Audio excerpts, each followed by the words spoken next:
nandito na naman si Yamin mo. Napakalat-kalat na naman sa palengke. Asa ka po mga kayami?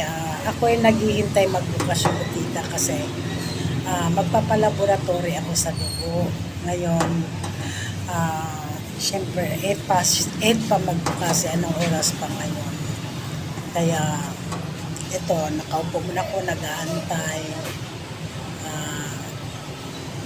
Dito ako sa palengke ngayon. Nag-antay ako magbukas yung laboratory na yun kasi syempre mahal alas 8 pa bukas nila, kaya ganun lang talaga, mag-iintay. Patingin-tingin na lang ako nito mga kayami kasi wala naman akong magawa kundi mag-antay.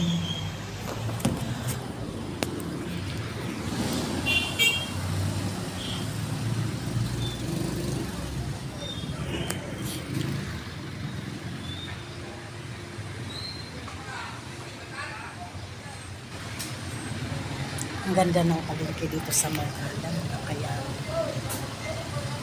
tahimik dito sa lugar ako.